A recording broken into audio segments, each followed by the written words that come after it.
ਦੋਸਤੋ ਪੰਜਾਬੀ ਟ੍ਰਿਬਿਊਨ ਦੇ ਰੋਜ਼ਾਨਾ ਪ੍ਰੋਗਰਾਮ ਵੇਲੇ ਦੀ ਗੱਲ ਵਿੱਚ ਤੁਹਾਡਾ ਸਵਾਗਤ ਹੈ।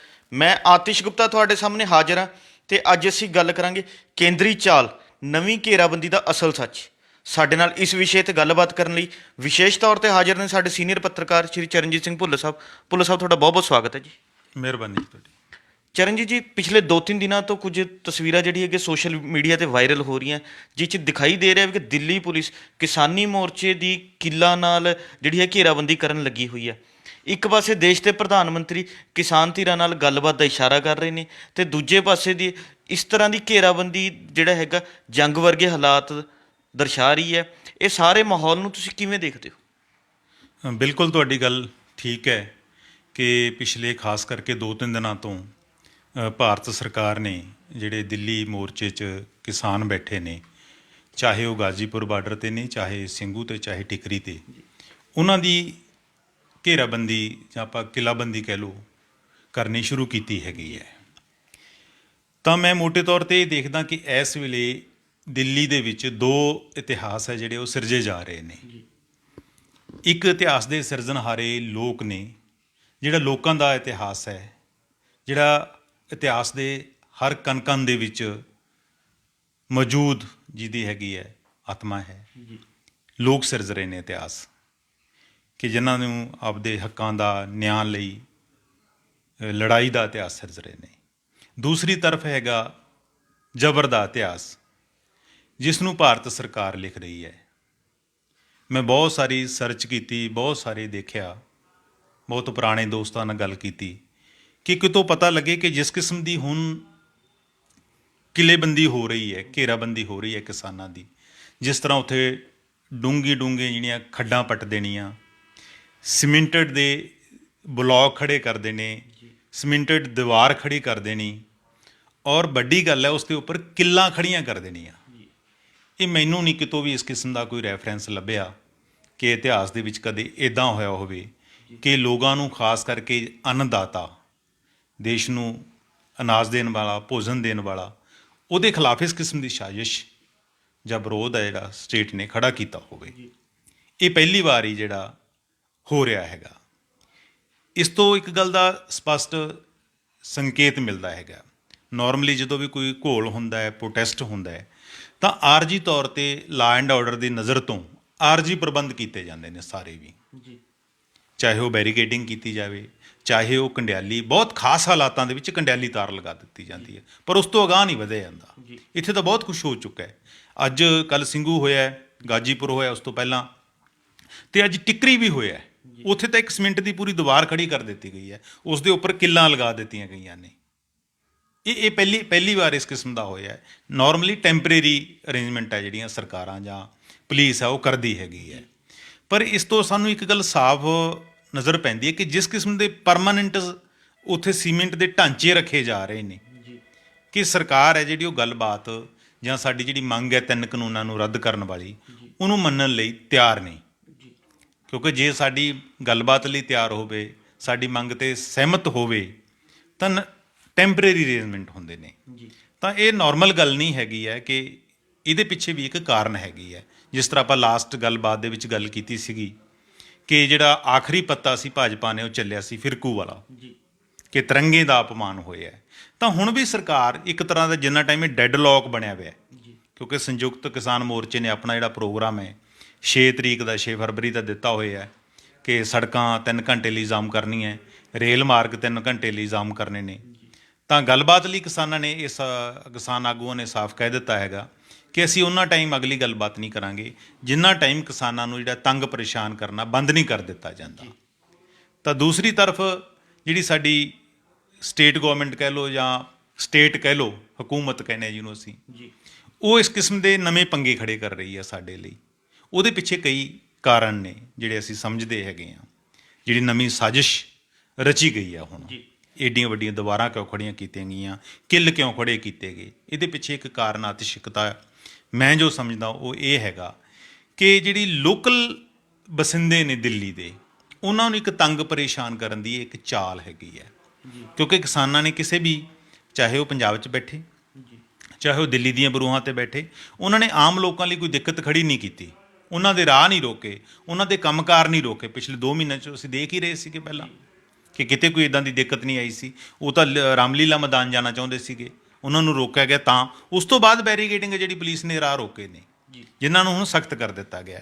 ਹੁਣ ਅੱਜ ਦੇ ਹਾਲਾਤ ਇਹ ਹੈ ਕਿ ਉੱਥੋਂ ਦੇ ਜਿਹੜੇ ਲੋਕਲ ਲਿੰਕ ਸੜਕਾਂ ਨੇ, ਰਸਤੇ ਨੇ, ਗਲੀਆਂ ਨੇ, ਉਹਨਾਂ ਨੂੰ ਵੀ ਰੋਕ ਦਿੱਤਾ ਗਿਆ ਤਾਂ ਕਿ ਦਿੱਲੀ ਪੁਲਿਸ ਚਾਹੁੰਦੀ ਹੈ ਕਿ ਵੱਧ ਤੋਂ ਵੱਧ ਜਿਹੜੀ ਪਰੇਸ਼ਾਨੀ ਹੈ ਲੋਕਲ ਜਿਹੜੇ ਹੈਗੇ ਬਸਿੰਦੇ ਉਹਨਾਂ ਨੂੰ ਆਵੇ, ਵਾਸੀਆਂ ਨੂੰ, ਤਾਂ ਕਿ ਜਦੋਂ ਉਹਨੂੰ ਪਰੇਸ਼ਾਨ ਹੋਣਗੇ, ਤੰਗ ਹੋਣਗੇ, ਤਾਂ ਜਿਹੜਾ ਅੰਦੋਲਨ ਹੈ ਉਹਨਾਂ ਦੇ ਖਿਲਾਫ ਖੜੇ ਹੋਣਗੇ। ਇੱਕ ਕਾਰਨ ਤਾਂ ਇਹ ਹੈ। ਦੂਜਾ ਕਾਰਨ ਇਹ ਵੀ ਮੈਨੂੰ ਲੱਗਦਾ ਹੈਗਾ ਕਿ ਲੋਕਲ ਲੋਕ ਡੇਲੀ, ਪਿਛਲਾ ਜਿਵੇਂ ਅਸੀਂ ਦੇਖੀਏ 65-70 ਦਿਨਾਂ ਦੀ ਗੱਲ ਕਰੀਏ ਦਿੱਲੀ 'ਚ ਬੈਠਿਆਂ ਦੀ, ਕਿਸਾਨਾਂ ਦੀ, ਤਾਂ ਬਹੁਤ ਸਾਰੇ ਲੋਕ ਆਪਣੇ ਬੱਚਿਆਂ ਨੂੰ ਲੈ ਕੇ, ਆਪਣੀਆਂ ਬੀਬੀਆਂ ਨੂੰ ਲੈ ਕੇ, ਆਪਣੇ ਪਰਿਵਾਰਾਂ ਨੂੰ ਲੈ ਕੇ ਧਰਨਿਆਂ ਦੇ ਵਿੱਚ ਆ ਰਹੇ ਸੀ। ਉੱਥੇ ਕਿਸਾਨ ਮੋਰਚੇ ਚਾਹੁੰਦੇ ਸੀ। ਤਾਂ ਇਹ ਇੱਕ ਸੰਪਰਕ ਕੱਟਣ ਲਈ ਵੀ ਇੱਕ ਬੈਰੀਗੇਡਿੰਗ ਹੈ ਜਿਹੜੀ ਉਹ ਖੜੀ ਕੀਤੀ ਗਈ ਹੈ। ਚਾਹੇ ਕਿ ਦਿੱਲੀ ਪੁਲਿਸ ਇਹ ਗੱਲ ਕਹਿੰਦੀ ਹੈ ਕਿ ਅਸੀਂ ਆਪਣੀ ਸੇਫਟੀ ਲਈ ਕਰ ਰਹੇ ਹਾਂ, ਪਰ ਜਦੋਂ ਕੋਈ ਕਿਸਾਨਾਂ ਦਾ ਕੋਈ ਪ੍ਰੋਗਰਾਮ ਹੀ ਨਹੀਂ, ਜੋ ਟਰੈਕਟਰ ਰੈਲੀ ਵਾਲੇ ਦਿਨ ਹੋਇਆ ਉਹ ਵੀ ਕਿਸਾਨਾਂ ਦਾ ਕੋਈ ਏਜੰਡਾ ਨਹੀਂ ਸੀਗਾ। ਗੱਲ ਜਿਹੜੇ ਪਾਸੇ ਤਿਲਕ ਗਈ ਸੀ ਉਹ ਵੀ ਸਟੇਟ ਦਾ ਇੱਕ ਤਰ੍ਹਾਂ ਦਾ ਸਪੌਂਸਰਡ ਹੋਣ ਦੇ ਜਿਹੜੇ ਚਰਚੇ ਹੈ ਪਬਲਿਕ ਦੇ ਵਿੱਚ ਆ ਰਹੇ ਨੇ ਜਾਂ ਗੱਲਬਾਤ ਚੱਲ ਰਹੀ ਹੈਗੀ ਹੈ। ਤਾਂ ਇਹ ਸਾਰਾ ਕੁਛ ਜਿਹੜੀ ਭਾਰਤ ਸਰਕਾਰ ਹੈ ਉਹ ਜਾਣਬੁੱਝ ਕੇ ਇਸ ਕਿਸਮ ਦੀਆਂ ਰੋਕਾਂ ਜਿਹੜੀਆਂ ਉਹ ਖੜੀਆਂ ਕਰ ਰਹੀ ਹੈ। ਇੱਕ ਵੱਡਾ ਕਾਰਨ ਇਹ ਵੀ ਹੈ ਇਹਦੇ ਪਿੱਛੇ ਕਿ ਇੱਕ ਦਹਿਸ਼ਤ ਦਾ ਇੱਕ ਹਊਆ ਜਿਹੜਾ ਲੋਕਾਂ ਦੇ ਵਿੱਚ ਖੜਾ ਕੀਤਾ ਜਾਵੇ। ਇੱਕ ਏਡੀ ਵੱਡੀ ਬੈਰੀਕੇਡਿੰਗ, ਕੰਡਿਆਲੀਆਂ ਤਾਰਾਂ, ਬਲੇਡ ਵਾਲੀਆਂ ਤਾਰਾਂ, ਕਿ ਲੋਕਾਂ 'ਚ ਇੱਕ ਭੈ ਖੜਾ ਹੋ ਜੇ। ਇਹ ਨਹੀਂ ਕਿ ਇਕੱਲੇ ਜਿਹੜੇ ਮੋਰਚੇ 'ਚ ਆਉਣਾ ਉਹਨਾਂ ਦੇ ਵਿੱਚ ਭੈ ਖੜਾ ਹੋਵੇ। ਜਿਹੜੇ ਮੋਰਚੇ 'ਚ ਕਿਸਾਨ ਬੈਠੇ ਨੇ ਜਾਂ ਉੱਥੇ ਨੌਜਵਾਨ ਬੈਠੇ ਨੇ, ਉਹਨਾਂ ਦੇ ਜਿਹੜੇ ਪਰਿਵਾਰ ਹੈ ਪਿੱਛੇ, ਉਹਨਾਂ ਦੇ ਮਾਪੇ ਹੈ, ਪੰਜਾਬ ਬੈਠੇ ਹੈ, ਚਾਹੇ ਹਰਿਆਣਾ ਬੈਠੇ ਹੈ, ਉਹ ਘਰਾਂ 'ਚ ਬੈਠੇ ਜਦੋਂ ਇਹ ਤਸਵੀਰਾਂ ਦੇਖਣਗੇ ਤਾਂ ਉਹਨਾਂ ਦੇ ਵਿੱਚ ਵੀ ਇੱਕ ਖੌਫ ਪੈਦਾ ਹੋਏਗਾ ਕਿ ਤਾਂ ਕਿ ਉਹ ਇਹ ਇੱਕ pressure build, morally pressure build ਕਰਨ ਦਾ ਟੈਕਟਿਕਸ ਹੈਗੇ ਨੇ ਕਿ ਉਹ ਕਹਿਣ ਕਿ ਜੋ ਸਰਕਾਰ ਦਿੰਦੀ ਆ ਉਹ ਲੈ ਲਓ, ਤੁਸੀਂ ਵਾਪਸ ਆ ਜਾਓ। ਇਸ ਕਿਸਮ ਦੀ ਬਿਲਡ ਕਰ ਰਹੇ ਨੇ। ਇਸ ਤੋਂ ਬਿਨਾਂ ਰਸ਼ਦ ਪਾਣੀ, ਜਿਹੜਾ ਰਾਸ਼ਨ ਪਾਣੀ ਬੰਦ ਕਰਨ ਦੀ ਹੈ, ਜਿਵੇਂ ਹੁਣ ਉੱਥੋਂ ਹਰਿਆਣਾ ਦੇ ਵਿੱਚੋਂ ਵੱਡੀ ਪੱਧਰ ਦੁੱਧ ਆ ਰਿਹਾ ਸੀ ਡੇਲੀ, ਉਹਨਾਂ ਦੇ ਵੀ ਰਾਹ ਰੋਕ ਲਏ ਜਾਂਦੇ ਨੇ। ਉਹਨਾਂ ਨੂੰ ਲੱਗਦਾ ਕਿ ਵੀ ਸ਼ਾਇਦ ਅਸੀਂ ਰਾਸ਼ਨ ਪਾਣੀ ਦੇ ਰਾਹ ਰੋਕ ਕੇ ਜਿੰਨੀਆਂ ਤਕਲੀਫਾਂ ਦੇਵਾਂਗੇ ਤਾਂ ਅਸੀਂ ਮੋਰਚੇ ਨੂੰ ਕਾਮਯਾਬ ਕਰ ਸਕਾਂਗੇ, ਪਰ ਇਹ ਉਹਨਾਂ ਦੀ ਗਲਤਫਹਿਮੀ ਹੈ। ਜਦੋਂ ਜਦੋਂ ਸਾਨੂੰ ਚੁਣੌਤੀਆਂ ਮਿਲੀਆਂ ਨੇ, ਮੋਰਚੇ ਨੂੰ ਚੁਣੌਤੀਆਂ ਮਿਲੀਆਂ ਨੇ, ਬਲਕਿ ਮੋਰਚਾ ਹੋਰ ਮਜ਼ਬੂਤ ਹੋਇਆ। ਗਾਜੀਪੁਰ ਦੇ ਵਿੱਚ ਕੀ ਹੋਇਆ ਸੀ, ਜੋ ਟਕੈਤ ਸਾਹਿਬ ਰੋਏ ਸੀਗੇ, ਉਦੋਂ ਵੀ ਇਹ ਸੀ ਜੇ ਉੱਥੇ ਧੱਕੇਸ਼ਾਹੀ ਲੋੜੋਂ ਵੱਧ ਨਾ ਕਰਦੇ ਸ਼ਾਇਦ ਅੱਜ ਆਹ ਸੀਨ ਨਹੀਂ ਸੀ ਹੋਣਾ। ਸਾਰਾ ਅੰਦੋਲਨ ਮੁੜ ਕੇ ਇੱਕ ਮੂਡ ਦੇ ਵਿੱਚ ਆ ਗਿਆ ਹੈਗਾ। ਇਹ ਵੀ ਵੱਡੀ ਗੱਲ ਹੈ। ਇਸ ਤੋਂ ਬਿਨਾਂ ਬਿਜਲੀ ਪਾਣੀ ਕੱਟ ਕਰ ਦੇਣਾ, ਚਾਹੇ ਹੁਣ 1 ਦਿਨ 2 ਦਿਨਾਂ ਤੋਂ ਥੋੜ੍ਹਾ ਮਾਹੌਲ ਹੈ ਜਿਹੜਾ ਠੀਕ ਦੱਸਿਆ ਜਾ ਰਿਹਾ ਹੈ, ਪਰ ਬਿਜਲੀ ਕੱਟਣਾ, ਇੱਦਾਂ ਤਾਂ ਅਸੀਂ ਜਿਹੜੀਆਂ ਜੰਗਾਂ ਦੇਖੀਆਂ ਨੇ ਭਾਰਤ ਨੇ ਪਿਛਲੇ ਟਾਈਮ, ਚਾਹੇ ਚਾਈਨਾ ਵਾਲੀ ਹੈ, ਚਾਹੇ ਪਾਕਿਸਤਾਨ ਵਾਲੀ ਹੈ, ਜੰਗ ਦੇ ਦਿਨਾਂ ਦੇ ਵਿੱਚ ਇੱਦਾਂ ਨਹੀਂ ਹੁੰਦਾ ਕਿ ਬਿਜਲੀ ਪਾਣੀ ਰੋਕ ਲਿਆ ਜਾਵੇ ਜਾਂ ਹੁਣ ਇੰਟਰਨੈਟ ਰੋਕ ਲਿਆ। ਦੇਖੋ ਉਹ ਵੀ ਇੱਕ ਤਰ੍ਹਾਂ ਦਾ ਮਤਲਬ ਉਹਨਾਂ ਨੂੰ ਵੀ ਸਾਡਾ ਜਿਹੜਾ ਸੋਸ਼ਲ ਮੀਡੀਆ 'ਤੇ ਕੋਈ ਜਿਹੜਾ ਸਾਡੇ ਖਿਲਾਫ ਪ੍ਰਚਾਰ ਹੈ ਸਰਕਾਰ ਦੇ, ਉਹ ਨਾ ਜਾ ਸਕੇ। ਤਾਂ ਇਸ ਕਿਸਮ ਦੇ ਜਿਹੜੇ ਚੈਲੰਜਸ ਹੈ ਮੋਰਚੇ ਦੇ ਅੱਗੇ ਖੜੇ ਕਰਨ ਦੀ ਕੋਸ਼ਿਸ਼ ਕੀਤੀ ਜਾ ਰਹੀ ਹੈ। ਇੱਕ ਡਰ ਪਾਇਆ ਜਾ ਰਿਹਾ ਹੈ, ਇੱਕ ਭੈ ਖੜਾ ਕੀਤਾ ਜਾ ਰਿਹਾ ਹੈ, ਭੈ ਦੀ ਦੀਵਾਰ ਬਣਾਈ ਜਾ ਰਹੀ ਹੈ। ਤਾਂ ਦੂਸਰੇ ਪਾਸੇ ਸਾਡੇ ਇਹ ਕਿਸਾਨ ਨੇ, ਕਿਸਾਨਾਂ ਨੂੰ ਚਾਹੇ ਆਮ ਲੋਕ ਇਹ ਬਹੁਤ ਹੈਰਾਨ ਹੁੰਦੇ ਹੋਣਗੇ ਕਿ ਏਡਾ ਵੱਡਾ ਸਿਸਟਮ ਬੁਣਿਆ ਜਾ ਰਿਹਾ ਹੈਗਾ, ਪਰ ਕਿਸਾਨ ਤਾਂ ਸਾਡੇ ਨਿੱਤ ਖੇਤਾਂ 'ਚ ਰਹਿੰਦੇ ਨੇ। ਉਹ ਤਾਂ ਬਚਪਨ ਤੋਂ ਇਹਨਾਂ ਨੇ ਇਹੀ ਚੀਜ਼ਾਂ ਦੇਖੀਆਂ ਨੇ। ਉਹਨਾਂ 'ਤੇ ਜੇ ਕਰਚੇ ਹੈ ਜਿਹੜੇ ਉਹ ਮਿੱਧੇ ਨੇ, ਉਹ ਤਾਂ ਸੱਪਾਂ ਨਾਲ ਖੇਡਣ ਜਾਣਦੇ ਨੇ। ਤਾਂ ਉਹ ਤਾਂ ਆਪਣੀ ਆਪਾਂ ਇਹ ਕਹਿ ਲਈਏ ਕਿ ਉਹ ਆਪਣੇ ਜ਼ਖਮਾਂ ਨੂੰ ਵੀ ਮਿੱਟੀ ਨਾਲ ਭਰਨ ਜਾਣਦੇ ਨੇ। ਤਾਂ ਉਹਨਾਂ ਨੂੰ ਤਾਂ ਇਹ ਚੀਜ਼ ਕੁਛ ਜਿਹੜੀ ਲੱਗਦੀ ਹੋਈ ਨਹੀਂ। ਤਾਂ ਮੈਨੂੰ ਲੱਗਦਾ ਹੈ ਕਿ ਸਰਕਾਰ ਹੈ ਉਹ ਜਿੰਨੇ ਇਸ ਕਿਸਮ ਦੇ ਪ੍ਰੈਸ਼ਰ ਟੈਕਸ ਵਰਤੇਗੀ, ਜਿੰਨੀਆਂ ਦੁਬਾਰਾ ਖੜੀਆਂ ਕਰੇਗੀ, ਜਿੰਨੇ ਨੋਕਦਾਰ ਜਿਹੜੇ ਕਿੱਲ ਖੜੇ ਕਰੇਗੀ, ਤੇ ਸਾਡੇ ਜਿਹੜੇ ਲੋਕ ਹੈ ਉਹਨੂੰ ਝੱਲਣਗੇ, ਉਹਦਾ ਟਾਕਰਾ ਕਰਨ ਦੇ ਹੋਰ ਸਮਰੱਥ ਹੋਣਗੇ। ਚਰਨਜੀਤ ਜੀ, ਜਿਵੇਂ ਪਿਛਲੇ 65-70 ਦਿਨਾਂ ਤੋਂ ਕਿਸਾਨ ਜਥੇਬੰਦੀਆਂ ਬੜੇ ਸ਼ਾਂਤਮਈ ਢੰਗ ਨਾਲ ਕੌਮੀ ਰਾਜਧਾਨੀ ਤੇ ਰੋਸ ਪ੍ਰਦਰਸ਼ਨ ਕਰ ਰਹੀਆਂ ਨੇ, ਪਰ 26 ਜਨਵਰੀ ਗਣਤੰਤਰ ਦਿਵਸ ਵਾਲੀ ਘਟਨਾ ਤੋਂ ਬਾਅਦ ਕੇਂਦਰ ਸਰਕਾਰ ਦਾ ਜੋ ਰਵੱਈਆ ਹੈ, ਜੋ ਹੁਣ ਹਾਲਾਤ ਬਣਦੇ ਜਾ ਰਹੇ ਨੇ, ਤੁਹਾਨੂੰ ਲੱਗਦਾ ਹੈ ਕੋਈ ਅੱਗੇ ਗੱਲਬਾਤ ਸੰਭਵ ਹੋ ਸਕੇਗੀ? ਦੇਖੋ, ਫਿਲਹਾਲ ਤਾਂ ਆਤਿਸ਼ ਡੈਡਲੌਕ ਬਣਿਆ ਹੋਇਆ ਹੈਗਾ। ਸਾਡੇ ਪ੍ਰਧਾਨ ਮੰਤਰੀ ਨੇ ਇਸ਼ਾਰਾ ਕੀਤਾ ਕਿ ਅਸੀਂ ਗੱਲਬਾਤ ਲਈ ਸਾਨੂੰ ਇੱਕ ਕਾਲ ਕਰੋ, ਤੋਮਰ ਸਾਹਿਬ ਹਾਜ਼ਰ ਹੋਣਗੇ। ਪਰ ਦੇਖੋ, ਜਦੋਂ ਵੀ ਕੋਈ ਗੱਲਬਾਤ ਚੱਲਦੀ ਹੈਗੀ ਹੈ, ਅਸੀਂ ਗੱਲਬਾਤ ਤੋਂ ਪਹਿਲਾਂ ਅਸੀਂ ਕੋਈ ਦੇਖਦੇ ਹਾਂ ਕਿ ਬਾਹਰੋਂ ਸਾਡੇ ਡਿਗਨਿਟੀਜ਼ ਆਉਂਦੇ ਨੇ, ਜਦੋਂ ਗੱਲਬਾਤ ਕਰਨ ਕੋਈ ਬਾਬਤ ਆਉਂਦੇ ਨੇ, ਉਦੋਂ ਅਸੀਂ ਗਲੀਚੇ ਵਿਛਾਉਣੇ ਆ। ਪਰ ਅਸੀਂ ਹੁਣ ਗੱਲਬਾਤ ਦੀ ਰਾਹ ਦੇ ਵਿੱਚ ਕੰਡੇ ਵਿਛਾ ਰਹੇ ਹਾਂ। ਅਸੀਂ ਕਹਿ ਰਹੇ ਹਾਂ ਕਿ ਤੁਸੀਂ ਗੱਲਬਾਤ ਲਈ ਤਾਂ ਆਓ, ਪਰ ਇਹ ਕੰਡਿਆਂ ਉੱਪਰ ਦੀ ਅਸੀਂ ਉਹਨੂੰ ਘੜੀਸ ਰਹੇ ਹਾਂ ਇੱਕ ਤਰੀਕੇ ਨਾਲ। ਤਾਂ ਇਸ ਤੋਂ ਪਹਿਲਾਂ ਉਹਨਾਂ ਨੂੰ ਮਾਹੌਲ ਕ੍ਰੀਏਟ ਕਰਨਾ ਪਏਗਾ। ਇਹ ਨਹੀਂ ਹੋਏਗਾ ਕਿ ਇੱਕ ਪਾਸੇ ਤੁਸੀਂ ਕਿੱਲ ਵੀ ਖੜੇ ਕਰੋ ਅਤੇ ਦੂਸਰੀ ਪਾਸੇ ਕਿਸਾਨ ਹੈ ਜਿਹੜੇ ਉਹ ਗੱਲਬਾਤ ਲਈ ਵੀ ਆਉਣ। ਤੇ ਕਿਸਾਨਾਂ ਨੇ ਇਸ ਗੱਲ ਨੂੰ ਸਾਫ਼ ਕਰ ਦਿੱਤਾ ਕਿ ਤੁਸੀਂ ਪਹਿਲਾਂ ਇੱਕ ਮਾਹੌਲ ਬਣਾਓ, ਜਿੰਨਾ ਚਿਰ ਮਾਹੌਲ ਨਹੀਂ ਬਣੇਗਾ ਅਸੀਂ ਗੱਲਬਾਤ ਲਈ ਨਹੀਂ ਆਵਾਂਗੇ।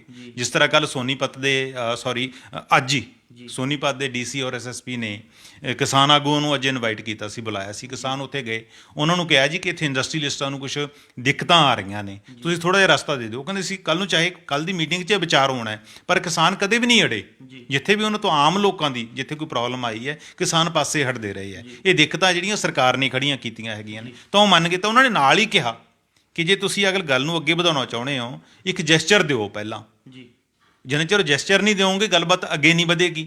ਉਹਨਾਂ ਨੇ ਕਿਹਾ ਕਿ ਸਾਡਾ ਇੰਟਰਨੈਟ ਬਹਾਲ ਕਰੋ, ਤੁਸੀਂ ਪਹਿਲਾਂ ਇੰਟਰਨੈਟ ਬਹਾਲ ਕਰੋ, ਫਿਰ ਉਹਨੂੰ ਜਿਹੜੀ ਤੰਗੀਆਂ ਪਰੇਸ਼ਾਨੀਆਂ ਦਿੱਤੀਆਂ ਜਾ ਰਹੀਆਂ ਉਹਨਾਂ ਨੂੰ ਘਟਾਓ। ਫਿਰ ਉੱਥੇ ਤੁਸੀਂ ਨਫਰੀ ਇੰਨੀ ਲਾ ਰਹੇ ਹੋ ਅਰਧ ਸੈਨਿਕ ਬਲਾਂ ਦੀ, ਉਸ ਦੇ ਵਿੱਚ ਕਟੌਤੀ ਕਰੋ।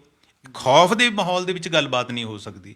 ਅਸਲ 'ਚ ਜਦੋਂ ਤੁਸੀਂ ਕੋਈ ਇਤਿਹਾਸ ਸਿਰਜਣਾ ਹੋਵੇ, ਹਕੂਮਤ ਨੇ ਸਾਡੇ ਜਾਂ ਹਿਸਟਰੀ ਸਾਨੂੰ ਦੱਸਦੀ, ਜਿੰਨੇ ਵੀ ਸਾਡੇ ਸਿਆਸਤਦਾਨ ਰਹੇ ਨੇ ਉਹ ਪਹਿਲਾਂ ਖੁਦ ਮਾਡਲ ਰਹੇ ਨੇ। ਪਹਿਲਾਂ ਕਿਉਂ ਲੋਕ ਚੰਗੇ ਸੀ? ਅੱਜ ਆਪਾਂ ਕਹਿੰਦੇ ਆ ਕਿ ਸਾਡੀ ਪਾਰਲੀਮੈਂਟ ਦੇ ਵਿੱਚ ਜਿਹੜੇ 38% MP ਹੈ ਉਹ ਖੇਤੀਬਾੜੀ ਨਾਲ ਤਾਲੁਕ ਰੱਖਦੇ ਨੇ। ਉਹ ਖੁਦ ਖੇਤੀ ਨਹੀਂ ਕਰਦੇ ਹੈਗੇ ਨੇ। ਜੇ ਖੁਦ ਖੇਤੀ ਵਾਲੇ ਹੁੰਦੇ ਤਾਂ ਪਾਰਲੀਮੈਂਟ ਦਾ ਅੱਜ ਮਾਹੌਲ ਕੁਝ ਹੋਰ ਹੋਣਾ ਸੀਗਾ। ਤਾਂ ਭਾਜਪਾ ਵਾਲਿਆਂ ਨੇ ਵੀ ਰੌਲਾ ਪਾਉਣਾ ਸੀ। ਉਹ ਟਾਈਮ ਗਏ ਕਿ ਜਦੋਂ ਪ੍ਰਕਾਸ਼ ਸਿੰਘ ਬਾਦਲ, ਦੇਵੀ ਲਾਲ ਚੌਧਰੀ, ਚਰਨ ਸਿੰਘ ਜਦੋਂ ਖੁਦ ਖੇਤੀ ਨਾਲ ਜੁੜੇ ਹੋਏ ਸੀ, ਉਹ ਖੇਤੀ ਦੀ ਗੱਲ ਕਰਦੇ ਸੀ ਪਾਰਲੀਮੈਂਟ ਦੇ ਵਿੱਚ। ਹੁਣ ਕੀ ਹੋ ਗਿਆ ਕਿ ਉਹਨਾਂ ਨੇ, ਸਾਡੇ ਲੀਡਰਾਂ ਨੇ ਜਿਹੜੇ ਆਪਣੇ ਕਿੱਤੇ ਆ ਉਹ ਖੇਤੀ ਤੋਂ ਬਦਲ ਕੇ ਅਲਟਰਨੇਟ ਲੈ ਲਏ ਨੇ। ਉਹ ਬਿਜ਼ਨਸ 'ਚ ਪੈ ਗਏ ਨੇ। ਇਸ ਕਰਕੇ ਉਹ ਬਿਜ਼ਨਸ ਦੀ ਗੱਲ ਕਰਦੇ ਆ ਪਾਰਲੀਮੈਂਟ ਦੇ ਵਿੱਚ, ਖੇਤੀ ਦੀ ਗੱਲ ਕਰਨੀ ਭੁੱਲ ਗਏ ਨੇ। ਖੇਤੀਬਾੜੀ ਤਾਂ ਉਹਨਾਂ ਦਾ ਕਿੱਤਾ, ਉਹਨਾਂ ਦੇ ਉਹਦੇ ਵਿੱਚ ਲਿਖਿਆ ਗਿਆ ਹੈ, ਉਹਨਾਂ ਦੇ ਜਿਹੜਾ ਪਾਰਲੀਮੈਂਟ ਦੇ ਉਹਦੇ ਕੈਟਾਲੌਗ ਦੇ ਵਿੱਚ। ਇਹ ਜਿੰਨਾ ਚਿਰ ਮੰਨ ਲਓ ਬੰਦਾ ਕੋਈ ਖੇਤੀ ਕਰੇਗਾ ਤਾਂ ਹੀ ਉਹ ਖੇਤੀ ਦੀ ਗੱਲ ਕਰੇਗਾ। ਜੇ ਬਿਜ਼ਨਸ ਕਰੇਗਾ, ਬਿਜ਼ਨਸ ਨੂੰ ਪ੍ਰਮੋਟ ਕਰਨ ਦੀ ਗੱਲ ਕਰੇਗਾ। ਜਿਹੜੇ ਪੁਰਾਣੇ ਨੇਤਾ ਸੀ, ਜਿਸ ਤਰ੍ਹਾਂ ਲਾਲ ਬਹਾਦਰ ਸ਼ਾਸਤਰੀ ਨੂੰ ਅਸੀਂ ਕਿਉਂ ਯਾਦ ਕਰਦੇ ਹਾਂ? ਉਹ ਲੋਕਾਂ ਲਈ ਮਾਡਲ ਬਣੇ। ਇਹ ਨਹੀਂ ਕਿ ਉਹ ਪ੍ਰਾਈਮ ਮਿਨਿਸਟਰ ਸੀ। ਜੈ ਜਵਾਨ ਜੈ ਜਵਾਨ ਜੈ ਕਿਸਾਨ ਦਾ ਨਾਅਰਾ ਜਿਹੜਾ ਉਹ ਅੱਜ ਵੀ ਉਹਦੀ ਗੂੰਜ ਪੈਂਦੀ ਹੈਗੀ ਹੈ। ਦੱਸਦੇ ਨੇ ਕਿ ਜਦੋਂ ਅਨਾਜ ਦੀ ਥੁੜ ਸੀ ਸਾਡੇ ਮੁਲਕ ਦੇ ਵਿੱਚ, ਤਾਂ ਉਹਨਾਂ ਨੇ ਕਿਹਾ ਕਿ ਇੱਕ ਟਾਈਮ ਦੀ ਰੋਟੀ ਖਾਓ। ਲੋਕਾਂ ਨੂੰ ਬਾਅਦ 'ਚ ਕਿਹਾ, ਉਹਨਾਂ ਨੇ ਪਹਿਲਾਂ ਖੁਦ ਇੱਕ ਡੰਗ ਦੀ ਰੋਟੀ ਛੱਡੀ ਸੀ। ਫਿਰ ਉਹਨਾਂ ਨੇ ਆਪਣੇ ਪ੍ਰਾਈਮ ਮਿਨਿਸਟਰ ਵਾਲੇ ਘਰ ਦੇ ਵਿੱਚ ਜਿਹੜਾ ਲਾਨ ਸੀ ਉਹਦੇ ਵਿੱਚ ਕਣਕ ਦੀ ਵਜਾਂਦ ਕੀਤੀ ਸੀ, ਤਾਂ ਕਿ ਇੱਕ ਸੁਨੇਹਾ ਜਾਵੇ। ਇੱਕ ਮੈਨੂੰ ਗੱਲ ਚੇਤੇ ਆਈ ਕਿ ਇੱਕ ਵਾਰੀ ਉਹ ਲਾਲ ਬਹਾਦਰ ਸ਼ਾਸਤਰੀ ਜੀ ਦਿੱਲੀ ਦੇ ਜਦੋਂ ਪਹਿਲਾਂ ਹੋਮ ਮਿਨਿਸਟਰ ਹੁੰਦੇ ਸੀ, ਤਾਂ ਉਹ ਕਾਰ ਦੇ ਵਿੱਚ ਸਫ਼ਰ ਕਰ ਰਹੇ ਸੀ ਤੇ ਨਾਲ ਉਹਨਾਂ ਦੇ ਕੁਲਦੀਪ ਨਈਅਰ ਸੀ। ਤਾਂ ਅੱਗੇ ਗਿਆ ਕਿ ਫਾਟਕ ਲੱਗ ਗਿਆ ਤੇ ਅਚਾਨਕ ਸ਼ਾਸਤਰੀ ਜੀ ਉਤਰੇ, ਨਈਅਰ ਸਾਹਿਬ ਨੂੰ ਪਤਾ ਨਾ ਲੱਗਿਆ ਤੇ ਉਹ ਗਏ ਤੇ ਸਾਹਮਣੇ ਇੱਕ ਆਦਮੀ ਜਿਹੜਾ ਗੰਨੇ ਦਾ ਜੂਸ ਕੱਢ ਰਿਹਾ ਸੀ, ਰਸ ਕੱਢ ਲਿਆ ਸੀ। ਤਾਂ ਉਹ 2 ਗਲਾਸ ਉੱਤੋਂ ਲੈ ਕੇ ਆਏ, ਉਹਨੂੰ ਪੈਸੇ ਦੇ ਕੇ ਆ ਕੇ ਨਈਅਰ ਸਾਹਿਬ ਨੂੰ ਪਿਲਾਇਆ। ਤੇ ਨਈਅਰ ਸਾਹਿਬ ਹੈਰਾਨ ਹੋਏ ਕਿ ਦੇਸ਼ ਦਾ ਹੋਮ ਮਿਨਿਸਟਰ ਹੋਵੇ, ਕਿਉਂਕਿ ਉਦੋਂ ਕੋਈ ਇੱਦਾਂ ਦੀ ਗਾਰਡ ਗੂਡ ਤਾਂ ਹੁੰਦੇ ਨਹੀਂ ਸੀ, ਬਹੁਤੀ ਸਿਕਿਉਰਿਟੀ ਨਹੀਂ ਸੀ ਹੁੰਦੀ। ਉਹਨਾਂ ਨੂੰ ਲੱਗਿਆ ਕਿ ਕਮਾਲ ਦੀ ਸਾਦਗੀ ਹੈ ਸ਼ਾਸਤਰੀ ਸਾਹਿਬ ਦੀ। ਤਾਂ ਸ਼ਾਸਤਰੀ ਸਾਹਿਬ ਨੇ ਕਿਹਾ ਕਿ ਮੈਂ ਗੰਨੇ ਦਾ ਜੂਸ ਕੋਈ ਸ਼ੌਂਕ ਨੂੰ ਨਹੀਂ ਪੀ ਰਿਹਾ, ਮੈਂ ਇਸ ਲਈ ਗੰਨੇ ਦਾ ਜੂਸ ਪੀਤਾ ਹੈ ਤਾਂ ਕਿ ਇਹਦਾ ਫਾਇਦਾ ਜਿਹੜਾ ਉਹ ਕਿਸਾਨ ਨੂੰ ਹੋਵੇਗਾ ਕਿਸੇ ਨਾ ਕਿਸੇ ਰੂਪ ਦੇ ਵਿੱਚ। ਜਿਸ ਤਰ੍ਹਾਂ ਮਹਾਤਮਾ ਗਾਂਧੀ ਵੀ ਕਹਿੰਦੇ ਹੁੰਦੇ ਸੀ, ਆਪਣੇ ਐਜੀਟੇਸ਼ਨਾਂ ਦੇ ਵਿੱਚ ਇਹ ਗੱਲ ਪ੍ਰਚਾਰਦੇ ਸੀ ਅਕਸਰ ਕਿ ਤੁਸੀਂ ਗੁੜ ਖਾਓ ਜਾਂ ਗੁੜ ਦੀ ਚਾਹ ਪੀਓ, ਕਿਉਂਕਿ ਇਹਦਾ ਫਾਇਦਾ ਕਿਸਾਨ ਨੂੰ ਹੋਣਾ ਹੈ। ਨਾਲ ਹੀ ਉਹ ਕਹਿੰਦੇ ਸੀ ਕਿ ਜੇ ਚੀਨੀ ਦੀ ਚਾਹ ਪੀਓਗੇ, ਤੁਸੀਂ ਖੰਡ ਦੀ ਚਾਹ ਪੀਓਗੇ, ਤਾਂ ਇਹਦਾ ਫਾਇਦਾ ਜਿਹੜਾ ਟਾਟਾ ਜਾਂ ਬਿਰਲਿਆਂ ਨੂੰ ਹੋਏਗਾ। ਤਾਂ ਇੱਦਾਂ ਜਿਹੜੇ ਲੋਕ ਮਾਡਲ ਬਣਦੇ ਨੇ, ਆਪਣੀ ਜ਼ਿੰਦਗੀ 'ਚ ਪਹਿਲਾਂ ਉਹਨੂੰ ਧਾਰਦੇ ਨੇ, ਉਹੀ ਨਵਾਂ ਇਤਿਹਾਸ ਲਿਖਦੇ ਨੇ, ਉਹੀ ਲੋਕਾਂ ਦੇ ਚੇਤਿਆਂ ਦੇ ਵਿੱਚ ਰਹਿੰਦੇ ਨੇ। ਚਰਨਜੀਤ ਜੀ, ਦੇਸ਼ ਦੇ ਪ੍ਰਧਾਨ ਮੰਤਰੀ ਇੱਕ ਪਾਸੇ ਦਾ ਕਿਸਾਨ ਜਥੇਬੰਦੀਆਂ ਨਾਲ ਗੱਲ ਦੇ ਇਸ਼ਾਰੇ ਕਰ ਰਹੇ ਨੇ, ਪਰ ਅੱਜ ਕੇਂਦਰੀ ਸੰਸਦ ਵਿੱਚ ਖੇਤੀਬਾੜੀ ਮੰਤਰੀ ਨਰਿੰਦਰ ਤੋਮਰ ਨੇ ਇੱਕ ਸਵਾਲ ਦੇ ਜਵਾਬ 'ਚ ਜਿਹੜਾ 2 ਟੁਕ ਲਫ਼ਜ਼ਾਂ 'ਚ ਜਵਾਬ ਦਿੱਤਾ ਵੀ ਕਿ ਜਿਹੜੇ ਕਿਸਾਨੀ ਸੰਘਰਸ਼ ਦੌਰਾਨ ਕਿਸਾਨਾਂ ਦੀ ਮੌਤ ਹੋ ਚੁੱਕੀ ਹੈ, ਉਹਨਾਂ ਨੂੰ ਮੁਆਵਜ਼ਾ ਦੇਣ ਲਈ ਸਾਡੇ ਕੋਲ ਕੋਈ ਨੀਤੀ ਨਹੀਂ ਹੈ। ਇੱਕ ਪਾਸੇ ਪ੍ਰਧਾਨ ਮੰਤਰੀ ਗੱਲਬਾਤ ਦਾ ਇਸ਼ਾਰਾ ਕਰ ਰਹੇ ਨੇ ਤੇ ਦੂਜੇ ਪਾਸੇ ਅੱਜ ਨਰਿੰਦਰ ਤੋਮਰ ਵੱਲੋਂ ਸੰਸਦ ਦੇ ਵਿੱਚ ਇਹ ਗੱਲ ਕਹਿਣੀ, ਇਸ ਇਸ਼ਾਰੇ ਨੂੰ ਤੁਸੀਂ ਕਿਵੇਂ ਸਮਝਦੇ ਹੋ? ਦੇਖੋ, ਇਹ ਇਸ਼ਾਰਾ ਤਾਂ ਕਿਸਾਨ ਤਾਂ ਭਲੀ ਭਾਂਤ ਜਾਣਦੇ ਨੇ, ਆਮ ਲੋਕ ਵੀ ਜਾਣਦੇ ਨੇ। ਉੱਥੇ ਸਵਾਲ ਪਾਰਲੀਮੈਂਟ ਦੇ ਵਿੱਚ ਇਹ ਹੋਇਆ ਸੀ ਕਿ ਭਾਰਤ ਸਰਕਾਰ ਦੀ ਕੋਈ ਯੋਜਨਾ ਹੈ ਕਿ ਜਿਹੜੇ ਕਿਸਾਨ ਮੋਰਚੇ ਦੇ ਵਿੱਚ ਸ਼ਹੀਦ ਹੋ ਗਏ ਕਿਸਾਨ, ਕੀ ਉਹਨਾਂ ਨੂੰ ਭਾਰਤ ਸਰਕਾਰ ਕੋਈ ਮੁਆਵਜ਼ਾ ਦੇਵੇਗੀ? ਤਾਂ ਪਹਿਲੀ ਗੱਲ ਤਾਂ ਇਹ ਸਮਝਣ ਵਾਲੀ ਹੈ, ਜਿਹੜੀ ਸਰਕਾਰ ਦਾ ਆਗੂ, ਜਿਹਨੂੰ ਆਪਾਂ ਕਹਿ ਦਈਏ ਪ੍ਰਧਾਨ ਮੰਤਰੀ, ਸ਼ਹੀਦ ਹੋਏ 170 ਕਿਸਾਨਾਂ ਲਈ 2 ਹੰਝੂ ਨਹੀਂ ਦੇ ਸਕਦਾ। ਉਹਨਾਂ ਤੋਂ ਆਪਾਂ ਆਸ ਰੱਖੀਏ ਕਿ ਉਹ ਸਾਨੂੰ ਮੁਆਵਜ਼ਾ ਦੇਵੇਗਾ। ਸਾਡੇ ਪ੍ਰਧਾਨ ਮੰਤਰੀ ਨੇ, ਖੇਤੀ ਮੰਤਰੀ ਨੇ, ਜਾਂ ਕਿਸੇ ਵੀ ਹੋਰ ਧਿਰ ਨੇ ਜਿਹੜੀ ਹਾਕਮ ਧਿਰ ਹੈ, ਕਿਸੇ ਨੇ ਵੀ ਅਫਸੋਸ ਜ਼ਾਹਰ ਨਹੀਂ ਕੀਤਾ। ਇੱਕ ਵਾਰੀ ਇੰਨਾ ਜ਼ਰੂਰ ਹੈ ਕਿ ਜਿਸ ਟਾਈਮ ਇੱਕ ਬੜਾ ਵਧੀਆ ਮਾਹੌਲ ਬਣਿਆ ਸੀ, 2 ਮੀਟਿੰਗਾਂ ਚੱਲ ਰਹੀਆਂ ਸੀ 11 ਗੇਟ ਦੀਆਂ, ਇੱਕ ਮੀਟਿੰਗ ਦੇ ਵਿੱਚ ਜਦੋਂ ਖਾਣਾ ਵੀ ਸਾਂਝਾ ਕੀਤਾ ਉਹਨਾਂ ਨੇ, ਤਾਂ ਉਦੋਂ ਕਿਸਾਨ ਆਗੂਆਂ ਨੇ ਖੁਦ 2 ਮਿੰਟ ਦੀ ਸ਼ਰਧਾਂਜਲੀ ਭੇਂਟ ਕੀਤੀ ਸੀ, ਤਾਂ ਉਦੋਂ ਇਹਨਾਂ ਨੂੰ ਵੀ ਖੜਾ ਹੋਣਾ ਪਿਆ ਸੀ, ਜਿੰਨੇ ਤਿੰਨੇ ਵਜ਼ੀਰ ਸੀ ਜਿਹੜੇ ਆਪਣੇ ਤੋਮਰ ਤੇ ਜਿਹੜੇ ਪਿਊਸ਼ ਗੋਇਲ ਵਗੈਰਾ ਸੀ, ਉਦੋਂ ਸ਼ਰਧਾਂਜਲੀ ਦਿੱਤੀ ਹੈ। ਪਰ ਹੁਣ ਇਹ ਕਿਉਂ ਦੇਣਗੇ?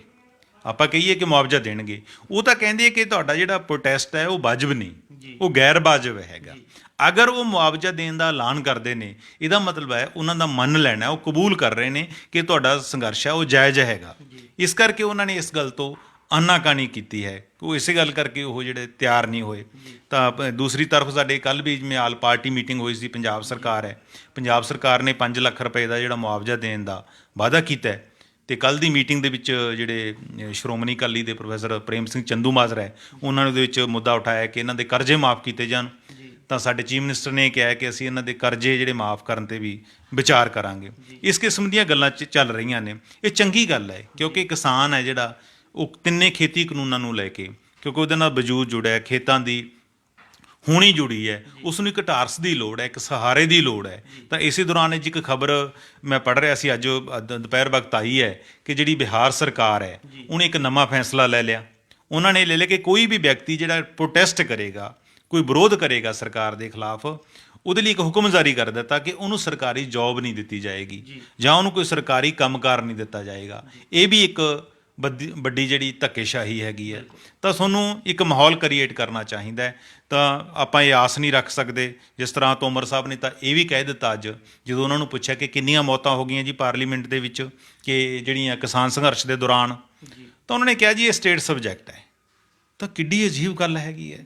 ਜਦੋਂ ਉਹਨਾਂ ਨੂੰ ਪੁੱਛੋ ਕਿ ਕਿੰਨੀਆਂ ਡੈਥਸ ਹੋ ਗਈਆਂ ਨੇ ਕਿਸਾਨਾਂ ਦੀਆਂ, ਕਿੰਨੇ ਕਿਸਾਨ ਸੁਸਾਈਡ ਕਰ ਗਏ ਨੇ ਇੰਡੀਆ ਦੇ ਵਿੱਚ, ਖੇਤੀ ਧੰਦੇ ਵਿੱਚ ਪਏ ਹੋਏ ਕਿਸਾਨ ਹੈ ਜਿਹੜੇ, ਤਾਂ ਉਹ ਕਹਿ ਦਿੰਦੇ ਨੇ ਸਟੇਟ ਸਬਜੈਕਟ ਹੈ। ਜੇ ਉਹਨਾਂ ਨੂੰ ਪੁੱਛੀਏ ਕਿ ਤੁਸੀਂ ਖੇਤੀ ਪਾਲਿਸੀ ਕਿਉਂ ਨਹੀਂ ਬਣਾਈ ਨੈਸ਼ਨਲ ਲੈਵਲ 'ਤੇ, ਤਾਂ ਉਹ ਕਹਿ ਦਿੰਦੇ ਨੇ ਸਟੇਟ ਸਬਜੈਕਟ ਹੈ। ਅਤੇ ਜਦੋਂ ਖੇਤੀ ਕਾਨੂੰਨ ਬਣਾਏ ਉਦੋਂ ਸੈਂਟਰ ਦੀ ਸੂਚੀ 'ਚ ਲੈ ਆਏ ਉਹ।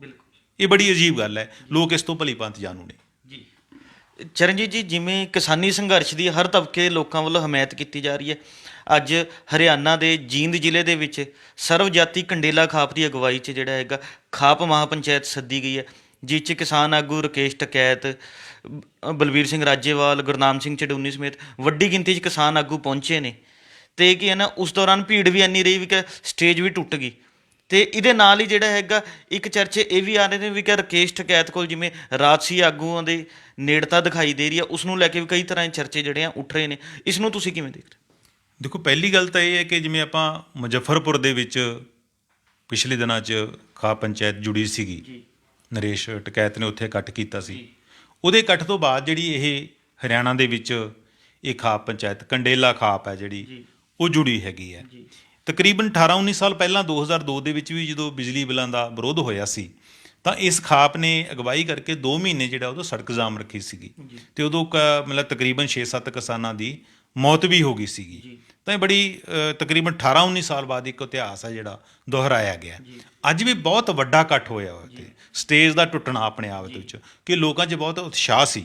ਉੱਥੇ ਚਡੂਨੀ ਸਾਹਿਬ ਵੀ ਸੀਗੇ, ਰਾਕੇਸ਼ ਟਕੈਤ ਜੀ ਆਏ ਸੀ, ਰਾਜੇਵਾਲ ਸਾਹਿਬ ਸੀਗੇ, ਤਾਂ ਹੋਰ ਵੀ ਆਗੂ ਸੀ। ਉਹ ਇੰਨਾ ਉਤਸ਼ਾਹ ਸੀ ਕਿ ਬਹੁਤ ਸਾਰੇ ਲੋਕ ਹੈ ਜਿਹੜੇ ਉਹ ਸਟੇਜ 'ਤੇ ਚੜ੍ਹ ਗਏ। ਸਟੇਜ ਟੁੱਟ ਵੀ ਗਈ ਹੈ, ਪਰ ਕੋਈ ਚਲੋ ਵੱਡਾ ਕੋਈ ਨੁਕਸਾਨ ਹੋਣ ਤੋਂ ਬਚਾਓ ਹੋ ਗਿਆ। ਕੋਈ ਛੋਟੀਆਂ ਮੋਟੀਆਂ ਝਰੀਟਾਂ ਜ਼ਰੂਰ ਲੋਕਾਂ ਨੂੰ ਕੁਝ ਆਈਆਂ ਨੇ, ਪਰ ਉੱਥੇ ਉਤਸ਼ਾਹ ਦੇਖਣ ਵਾਲਾ ਸੀ। ਉੱਥੇ ਏਡਾ ਵੱਡਾ ਇਕੱਠ ਹੋਇਆ ਸੀ ਕਿ ਜਿਸ ਤਰ੍ਹਾਂ ਯੂਪੀ ਵਾਲੇ ਇਕੱਠ ਨੇ, ਵੈਸਟਰਨ ਯੂਪੀ ਵਾਲੇ ਇਕੱਠ ਨੇ ਇੱਕ ਵੱਡਾ ਬੂਮ ਖੜਾ ਕਰ ਦਿੱਤਾ ਸੀ, ਉਵੇਂ ਵੀ ਇਹਨੇ ਬੜਾ ਬੂਸਟ ਦਿੱਤਾ ਹੈਗਾ ਲੋਕਾਂ ਨੂੰ।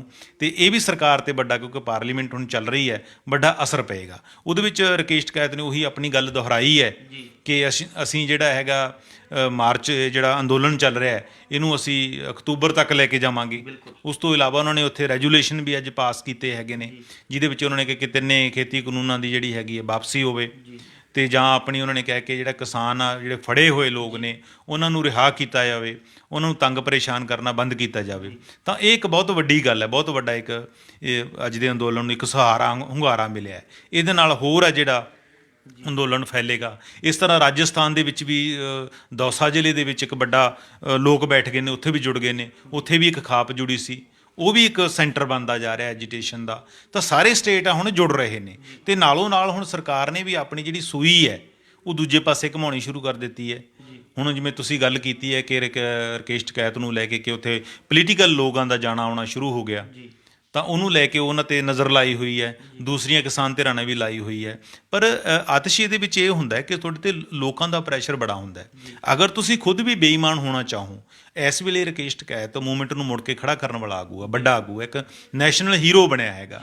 ਅਗਰ ਉਹ 'ਤੇ ਇੱਕ ਲੋਕਾਂ ਦਾ ਬਹੁਤ ਵੱਡਾ ਪ੍ਰੈਸ਼ਰ ਹੈ, ਉਹ ਅਗਰ ਇੱਕ ਕਦਮ ਵੀ, ਇੱਕ ਇੰਚ ਵੀ ਪਿੱਛੇ ਹਟੇਗਾ ਤਾਂ ਲੋਕਾਂ ਦੇ ਨੱਕੋਂ ਬੁੱਲੋਂ ਜਿਹੜਾ ਉਹ ਲੈ ਜਾਏਗਾ। ਆਪਾਂ ਐਜੀਟੇਸ਼ਨ 'ਚ ਦੇਖਿਆ ਬਹੁਤ ਸਾਰੇ ਲੋਕ ਕਿਵੇਂ ਜਿਹੜੇ ਹੀਰੋ ਸੀ ਦੂਜੇ ਦਿਨ ਜ਼ੀਰੋ ਹੋ ਗਏ। ਤਾਂ ਲੋਕ ਹੀ ਤੁਹਾਨੂੰ ਹੀਰੋ ਬਣਾਉਂਦੇ ਆ ਤੇ ਲੋਕ ਹੀ ਤੁਹਾਨੂੰ ਥੱਲੇ ਸੁੱਟਦੇ ਨੇ।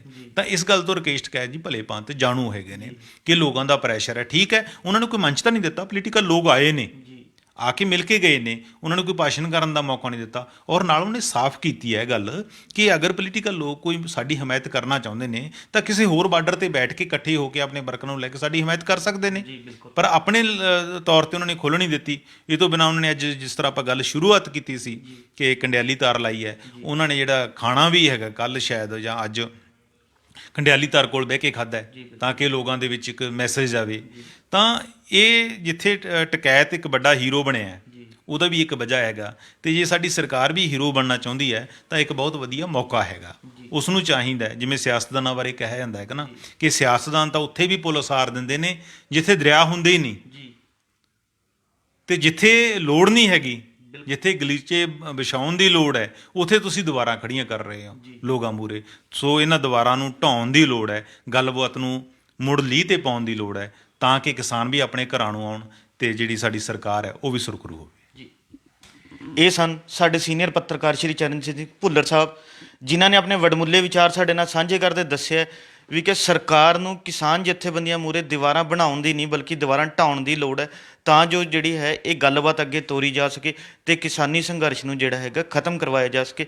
ਪਰ ਕਿਸਾਨ ਗੱਲਬਾਤ ਤੋਂ ਜਿਹੜਾ ਹੈ ਦੂਰ ਜਾਂਦੀ ਦਿਖਾਈ ਦੇ ਰਹੀ ਹੈ। ਕੱਲ੍ਹ ਨੂੰ ਇਸੇ ਸਮੇਂ ਫੇਰ ਮਿਲਾਂਗੇ ਪ੍ਰੋਗਰਾਮ ਵੇਲੇ ਦੀ ਗੱਲ ਵਿੱਚ। ਧੰਨਵਾਦ।